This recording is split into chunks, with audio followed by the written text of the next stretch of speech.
Hello and welcome to Bridges and Beacons, our midweek devotional where we discuss what it might mean for you to be a bridge for Christ and a beacon of His love. Today I'm here with Mark and Joanne Shakin, and we're super excited to get to know them. So grab a cup of coffee or your favorite beverage and join us for this conversation. Welcome. Thank you, Becca. We're so happy to be here. Yeah, thanks for inviting us to be a part of this. It's nice to be asked to do something with the church. Absolutely.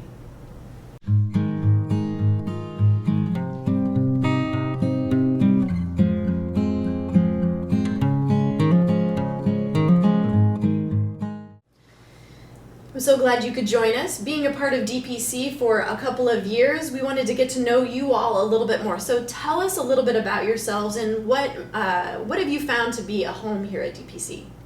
So I'm a retired police officer, and now I have a small farmers insurance agency. I'm currently in public accounting. We have two children. They're adult children. And part of the reason why we are here at DPC is because of our son. He had started coming here after he decided to make the move from the Catholic Church. And when he decided to do that, we were just like, okay, that's fine, it's not a problem. And he really felt welcome here. And so came to a point where I decided, maybe I should see what other options are out there and stuff. And so I figured, why don't I come here? And I started coming for a few weeks, maybe a month or so. And then Mark found out that I was not going to Catholic Church anymore. I was coming here for visiting. And so after that, he decided that he wanted to check it out too. Yeah, so as she said, they had been going to the Catholic Church and found that they needed something more. And I was raised Jewish, and so I had the upbringing, but I didn't have any faith or spirituality, and I always felt that was lacking. So when I finally decided to come to Sunday services with Joanne, I really felt at home here. I really felt like I belonged somewhere. And listening to the pastor's messages, the sermons are just phenomenal, every one of the pastors. And just sitting in the pews, something happened to me. And we found out about Stepping Stones. We decided to take the class, and I was baptized here at the age of 50. So. What a remarkable way to feel, not only like you were drawn to come here, but also many reasons why to stay and continue in your journey to stay. Thanks for sharing that. During Bridges and Beacons this season, we're taking a closer look at what it does mean to be a bridge for Christ and a beacon of His love. And to get to the crux of it, we were thinking that meant that Jesus showed such compassion for others, and we might want to do that as well. And in what ways Jesus showed us how to do that, and then also in what ways have we seen that happen, and then even further, what ways that is resembled in our own lives. But let's just take it one at a time. I wanted to ask you all a question about, is there a particular time when you saw that Jesus showed compassion for others that was particularly striking to you out of our scriptures? Certainly. So there's so many. And, everybody always thinks about the parable of the Good Samaritan and everything. That's one that I always think about when, about compassion and everything. But there's another one about when Jesus fed the 5,000. He had finished up his ministries, and he and his disciples had gone to a deserted area. And it kind of felt like, he's just like needed a break and everything. But all of his followers followed him because, they wanted to be with him and everything. When he found that out, he came out and was so moved that, he was filled with compassion, and he healed the sick. And then later on the day, everybody was still there.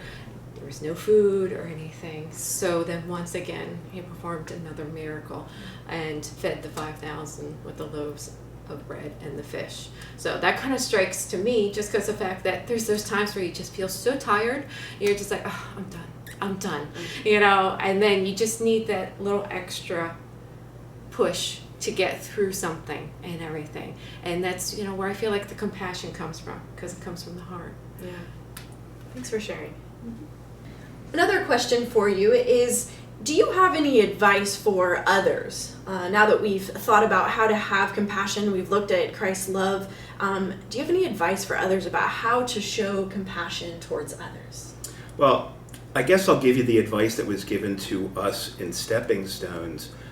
It was get involved. A lot of people think that they don't have, that they're not enough and they don't have a talent or an ability, but many hands make lighter work, and they said get involved, and Joanne became a member of the finance committee for a year. She was filling in for a slot, and I became a member of the chancel choir, and another year later I was asked to be a deacon.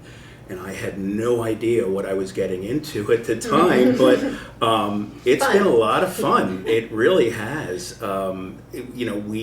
We pitch in at the Memorial Day picnic, and we help out at the community meal. And don't ever be afraid.